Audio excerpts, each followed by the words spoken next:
outside of the scriptures to make it seem entirely reasonable that there was a man called Jesus.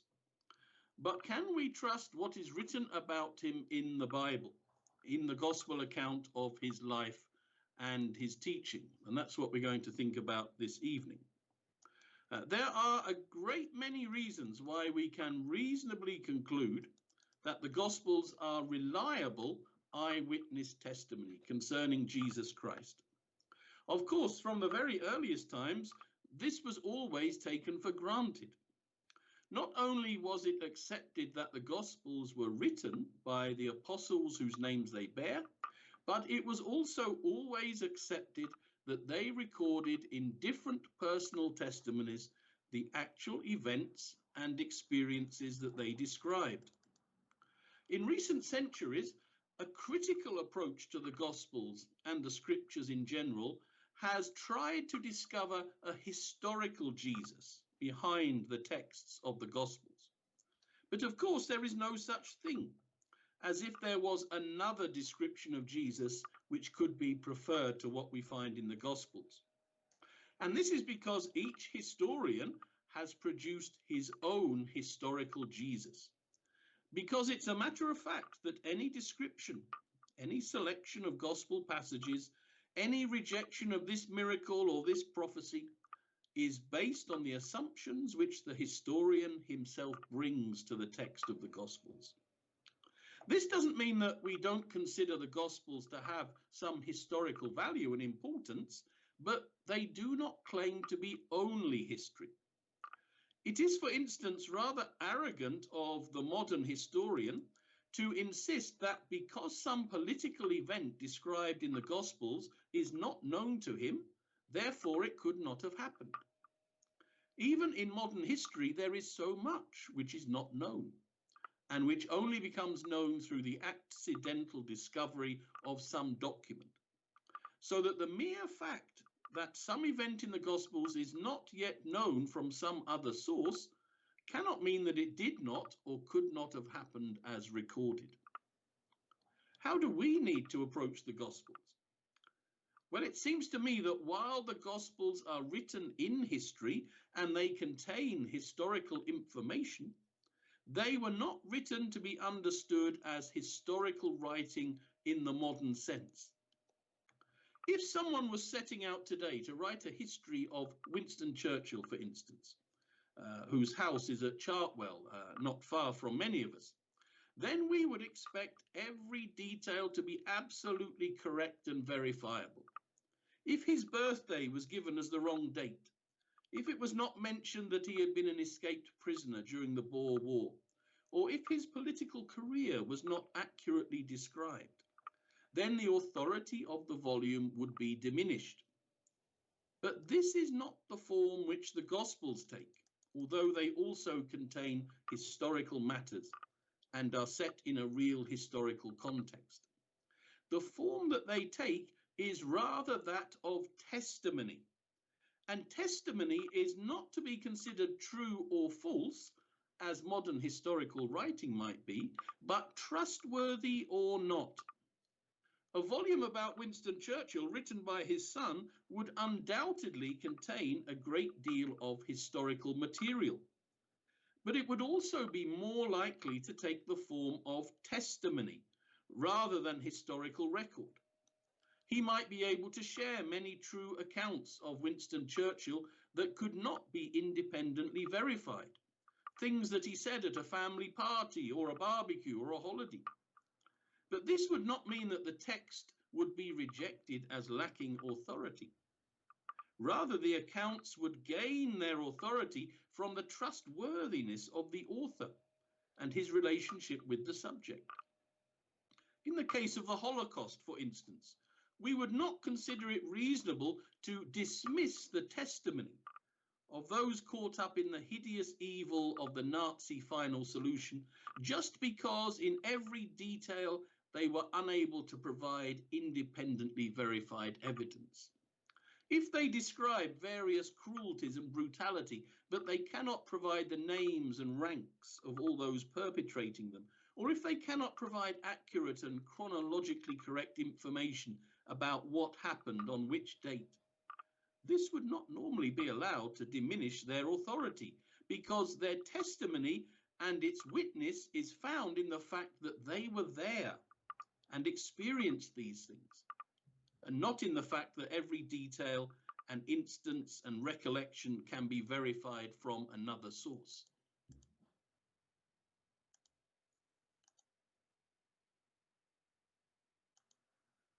I'm just waiting for my PowerPoint. No, it's jumping. There we are.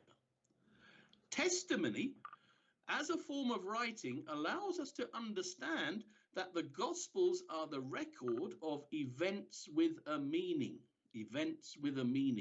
which is found in the response of the author to those events.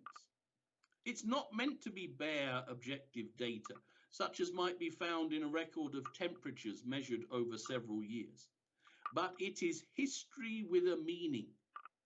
Therefore, when a modern skeptic produces a history of Jesus Christ with a meaning that contradicts the traditional Christian understanding, it's not because they have found some other history that reveals Christ as he really is, but because they have brought their own meaning to the text. What we must ask ourselves in such a case is, who is the most trustworthy as a witness? Those who wrote the Gospels and claim to be eyewitnesses to the events, or those who can only work at third and fourth hand, manipulating a testimony which they have already rejected? This is rather like someone taking the account of Winston Churchill written by his son and describing it as presenting a false Winston Churchill, and then going on to use it to construct a completely different description of Winston Churchill that his own family don't recognize. If it is not acceptable simply to use the Gospels as a source for whatever view of Christ we want to produce, especially by rejecting large sections as being unlikely to have happened, then we must ask ourselves the question which the texts demand of us. Do we trust the testimony of these authors? If we do not trust them, then we have to accept that in fact we know nothing about Jesus Christ at all. But if they can be shown to be trustworthy, then the traditional Christian description of the life, death, and resurrection of Christ must be dealt with as history, as real events that have a meaning beyond the facts themselves. The modern critics of the Gospels have wanted to insist that before the Gospels were written down, there was an anonymous collection of sayings about Jesus, purporting to be by Jesus, which circulated among the members of the earliest Christian communities. These anonymous collections, we are told, were imagined to have been current for a great period of time before they were finally written down in various forms, using the names of the Gospel authors we know today. Some scholars have noted that there can be a conservatism in oral transmission of history. There are some stories which are passed on from generation to generation and contain some truth. But all of these modern critics would want to completely separate the original eyewitness testimony from the forms in which it was written down. The impression that these critics wish to present is that over a long period of time, little stories and sayings were passed around, they were modified, they were added to, they were all entirely separate from the witnesses themselves, who disappear into the background and into insignificance. And these modern critics would want to insist that it was only after a very extensive period of modification and addition that the Gospels were finally written down, and so they have no direct connection at all, as far as they are concerned, with the eyewitnesses of Jesus Christ, and can tell us nothing real about Jesus Christ. But in fact, it makes no sense that the Gospels should have been constructed in such a way. In the first place, it would require that all of the eyewitnesses of Jesus Christ, his life, his teaching, his ministry, would have to have disappeared and had no influence at all on the early Christian community. One scholar who does accept the critical methods introduced in the 20th century nevertheless rejects the idea that the original eyewitnesses had no part to play in the description of Christ. And he says this, what is on the slide in front of us. The many eyewitnesses did not go into permanent retreat. For at least a generation, they moved among the young Palestinian communities, and through preaching and fellowship, their recollections were at the disposal of those who sought information. Now, we do have some evidence, independent of the New Testament itself, that this is exactly the process which took place. Papias, the bishop of Hierapolis, not far from Laodicea and Colossae, towns and cities mentioned in the Bible, produced a collection of writings about Christ which is now lost. But excerpts were reproduced as quotations in later writers, including Eusebius, the well-known church historian. And some of the most important excerpts by Papias contain information he had about the origin of the Gospels. Papias was writing towards the end of his life in about 110 AD. But he describes a time earlier in his life when he was collecting the various materials that made up his lost work. At that time, which would have been between about 80 and 90 AD, he says this, and much of what I say is on the slide. I shall not hesitate also to put into properly ordered form for you everything I learned carefully in the past from the elders and noted down well, for the truth of which I vouch. And if by chance anyone who had been in attendance on the elders should come my way, I inquired about the words of the elders. That is, what according to the elders Andrew or Peter said, or Philip, or Thomas, or James, or John, or Matthew, or any of the Lord's disciples. And also what Aristion and the elder John, the Lord's disciples, were saying. For I did not think that information from books would profit me as much as information from a living and surviving voice. This important passage shows us that in the period before the end of the 1st century, Papias has been in touch with various travelers who come through his city of Hierapolis from all directions, since it was on a crossroads. And he had been careful to ask them for information. What were the sources of this information, and what was this information? In the first place, Papias asked what the elders were saying that Andrew and Peter and the other disciples had said. In the period between 80 and 90 AD, of which Papias is speaking, all of these disciples of the Lord had passed away. And so he asks for testimony from the elders who had known these disciples and had heard their testimony at first hand. He does not record that he asked what the elders taught or thought, but what they themselves had heard from the disciples who were eyewitnesses of the things of which they spoke. More than this, he also records that he asked visitors what Aristion and John the elder were still saying, because they were still alive. And as disciples of the Lord, they were first-hand witnesses themselves. They were living and surviving voices, as Papias described them.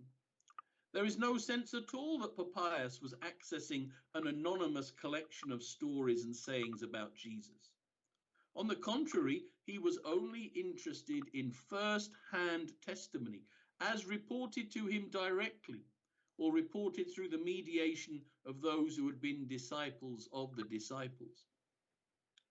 It is considered reasonable, according to Wikipedia, which seems to me to be more likely to take a liberal view, that the Gospel of St. Mark was produced in about 70 AD, that of St. Matthew between 80 and 90 AD, that of St. Luke between 60 and 90 AD, and that of St. John between 90 and 100 AD. Now, none of these dates necessitate any period of anonymous oral tradition, such as that which communicates fragments of folk history over centuries in Africa. On the contrary, it is entirely reasonable to consider that the authors of the Gospels of Matthew, Mark, and Luke were individuals who were engaged in the Christian community and had access, as Papias describes, to first-hand testimony from the disciples and others who had known Christ. Even the Gospel of St. John, the last to be written, is shown by the evidence of Papias to be reasonably attributed to St. John, the disciple of the Lord, since he was still alive at the end of the 1st century. If we consider the timescales involved, my own grandfather was born in 1900. My father was born in 1937. I never met my grandfather because he died the week I was born in 1963. But I know a great deal about him because those who knew him well have described him to me, my own father and my aunt. I do not doubt their testimony because they were his own children and had known him intimately for 30 or more years. If they had written a book about him in the 1990s, there is no reason to consider that it was constructed from an anonymous collection of sayings and stories, which were circulating and being rapidly corrupted. On the contrary, I could point out the authors to you. There's my father, there's my aunt. And you would agree that their relationship with my grandfather gave their testimony authority. This is the same situation as described by Papias. The witnesses were still alive and communicating their testimony to those whom Papias calls the elders. More than that, 2 of the important eyewitnesses were still alive to be questioned in person. Indeed, we know from Eusebius, the church historian, who gathered much evidence himself, that Papias also knew personally 2 of the daughters of St. Philip the Evangelist, because they lived in Hierapolis, where he was the bishop. This same reliance on eyewitnesses can be found in the prologue to the Gospel of St. Luke, where the author, St. Luke, says, "Since many people have attempted to write an orderly account of the events that have been fulfilled among us, just as they were passed down to us by those who had been eyewitnesses and servants of the word from the beginning." There is a clear sense, even in the scriptures, that the authority of the Gospels is found in the fact that it is eyewitness testimony. But Papias and of course St. Luke were not the only hearers of such testimony. Writing in the 2nd century, St. Irenaeus speaks of his mentor and spiritual father, St. Polycarp, who was the Bishop of Smyrna, another one of the cities named by St. John in the book of Revelation. He says, "I distinctly recall the events of that time better than those of recent years, so that I can tell you the very place where the blessed Polycarp used to sit as he discoursed. I could tell you his goings out and his comings in, the character of his life, his bodily appearance, the discourses he would address to the multitude, how he would tell of his conversations with John and with the others who had seen the Lord, how he would relate their words from memory, and what the things were which he had heard from them concerning the Lord, his mighty works and his teaching. Polycarp, having received them from the eyewitnesses of the life of the word, would declare in accordance with the scriptures."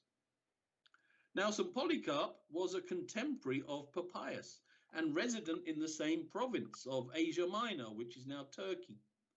And it's clear from the writings of St. Irenaeus that St. Polycarp had not only spoken with the same John who was alive during part of Papias's life, but he had also spoken with others who had known the Lord themselves. Indeed, St. Irenaeus is careful to insist that St. Polycarp only spoke of those things he had himself heard from eyewitnesses. There is once again no sense that there is an anonymous and corrupted collection of texts about Jesus circulating, which each retelling makes even less reliable. On the contrary, the testimony of the eyewitnesses is being reported at first hand, either from their own mouths as living voices or from the mouths of those who heard their first-hand testimony. Papias also reports that St. Mark was a disciple of St. Peter and wrote down those things he heard St. Peter teaching about the Lord, He says, the elder used to say, Mark, in his capacity as Peter's interpreter, wrote down accurately as many things as he recalled from memory, though not in an ordered form, of the things either said or done by the Lord. This elder must surely be St. John, but if it is not, then it must be one of that other class of Christian leaders who Papias describes as having known the disciples personally. He is presented as someone who knows what he is talking about. In fact, recent scholarly studies on St. Mark do suggest that there is a focus placed on the role of St. Peter. St. Justin Martyr, writing early in the 2nd century, also seems to be a witness to independent knowledge that St. Peter was behind the Gospel of St. Mark.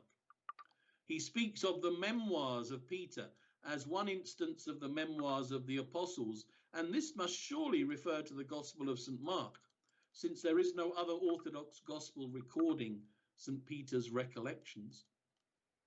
Papias also refers to the origin of the Gospel of St. Matthew, and he says, therefore Matthew put the logia in an ordered arrangement in the Hebrew language, but each person interpreted them as best as he could. There is a question here about how the canonical Gospel of St. Matthew came to us in Greek, as opposed to some of the other efforts which Papias notes. But the important information is that Papias, with access to eyewitnesses, and those who had heard the testimony of the eyewitnesses, had learned that the Gospel of St. Matthew was produced in Hebrew or Aramaic by one who was an eyewitness himself of the life of Christ. The New Testament also provides us with evidence that such eyewitnesses were available to those who lived during the second half of the 1st century. In Acts 15, it is recorded that St. Paul went up to Jerusalem and held a meeting with the apostles and elders. It is thought this meeting took place about 50 AD, and the apostles and the elders were therefore still a source of eyewitness testimony about Jesus Christ at the midpoint of the 1st century. St. Peter is careful to describe himself in his 2nd letter as being an eyewitness to the majesty of the Lord, and this epistle is usually dated to his period in Rome at the end of his life, before about 67 AD. There is also a reference in 1 Corinthians 15 to the more than 500 brethren who saw the Lord after his resurrection, most of whom are still alive, and therefore able to offer first-hand testimony at the time in which St. Paul writes. And this letter is usually dated to between 53 and 57 AD. Finally, we read in Galatians 1 that 3 years after his call to the apostleship, St. Paul went up to Jerusalem and spent 2 weeks with St. Peter. This would have provided an obvious opportunity for the transmission of a first-hand testimony from one who had been intimately involved in the ministry of the Lord. Now, perhaps it could be said that although it is possible that eyewitnesses wrote down the things they saw and heard, in fact, the Gospels were all constructed separately from the apostolic community and have only a very loose connection with anything they may have taught. This would, of course, require the rejection of the external and internal evidence that the Gospels are works of eyewitnesses. But the substance of the Gospels themselves validates their origin in a Palestinian context. One method which modern scholars have used is to compare the incidence of names in the Gospels with those from other Palestinian sources. And when this is done, it shows that, in fact, the names follow the same patterns of use to a remarkable extent. Richard Balcombe provides all these calculations in his excellent book, Jesus and the Eyewitnesses. And he says, the names of Palestinian Jews in the Gospels and Acts coincide very closely with the names of the general population of Jewish Palestine in this period, but not to the names of the Jews in the diaspora. In this light, it becomes very unlikely that the names in the Gospels are late accretions or additions to the traditions. Outside Palestine, the appropriate names simply could not have been chosen. We can imagine how hard it would be for us to create a number of false historical accounts set in France, for instance, and to try to choose names which matched the frequency of those actually used in France at the time. We would have a bit of a guess, Pierre perhaps, Jean maybe, but we would not be able to construct an entire narrative that properly used French names in accordance with their historical popularity and frequency. This strongly suggests that not only were the Gospels written in Palestine, but that they represent the real names of the real people who are presented in the narrative. Scholars have also looked carefully at the different names that are used in the Gospels to refer to the apostles. Sometimes it has seemed that each Gospel refers to a different group of people. But again, historical studies have shown that the use of names, patronymics, nicknames, places of origin, occupation, and even names in two languages were all carefully used to identify these 12 men very carefully. If the Gospels were simply a constructed myth, then why would anyone choose so many possibilities for confusion? Why have several Simons, for instance?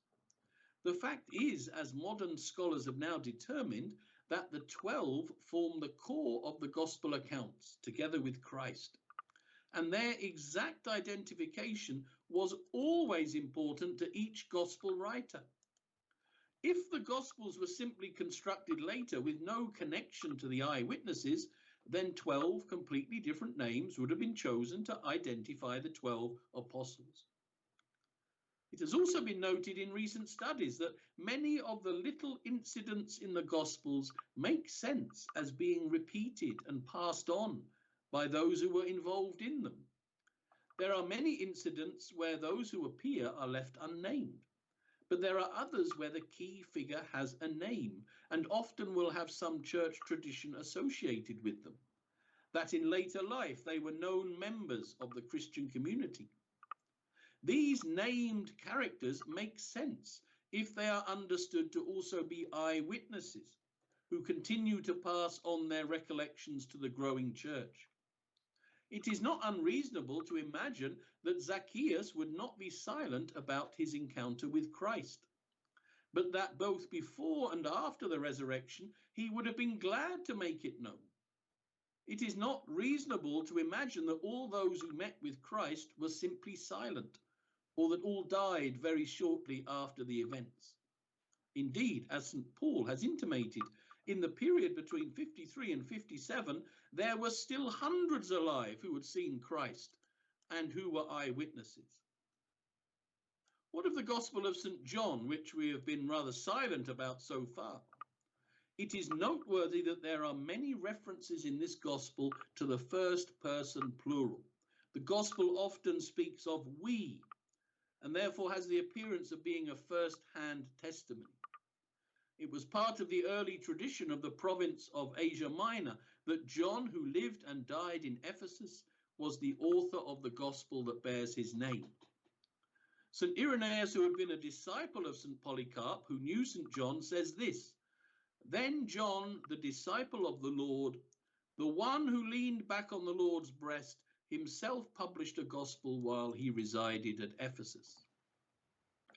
Nor is this the only reference in St. Irenaeus's writings to St. John as the author of the gospel. He also recounts a story he heard from St. Polycarp about how St. John had attended the public baths, and seeing the heretic Cerinthus there, he fled the building in case it should collapse. There is no reason to doubt that St. Irenaeus heard such a saying from St. Polycarp, and if such a saying was trustworthy, then the other traditions which he received, as if from the mouth of St. John the Eyewitness himself, are surely also trustworthy. Indeed, if the Gospel of St. John was written in about 95 AD, then there could be little scope to attribute it to someone who did not write it while the author was still alive and known. Nor could it be from an anonymous collection which was attributed to St. John, since it would already be in circulation as an anonymous text. There is in fact no reason to dispute the fact that the attribution of the gospel to St. John, who was still alive in 95 AD, was based on his authorship of the gospel in his old age. Indeed, just at the point when it would be becoming most necessary as a means of preserving his first-hand testimony. What then can we say about the Gospels? In the first place, it cannot be said that they are the result of several generations of the transmission of anonymous anecdotes that grew more and more fantastic in the telling. There is just not enough time for that to be a reasonable conclusion. If the Gospel of St. Mark was written in 60 AD, then there were a great many eyewitnesses indeed still alive and available to the Christian community. Even at the time of the writing of St. Luke, in perhaps 70 to 80 AD, there were still many who had known the eyewitnesses personally, and still some of the eyewitnesses themselves, and especially St. John and other disciples. Even at the end of the first century, there were many who had spoken with and known the disciples and other eyewitnesses. Indeed, the evidence from Papias and St. Polycarp shows that such eyewitness testimony was always and everywhere chosen in preference to anonymous material. More than that, a close study of the texts of the Gospels, which is not possible here, shows that a Palestinian origin in the first century is the most appropriate conclusion to draw from the close coincidence between the frequency of Jewish names in the Gospels and Acts and the Jewish names found in all of the other documents and texts and inscriptions from the same period and location. The texts also seem to reveal a focus on the 12 in various ways, which also points to them being the eyewitness sources of the material. The Gospel of St. John is especially explicit in this identification.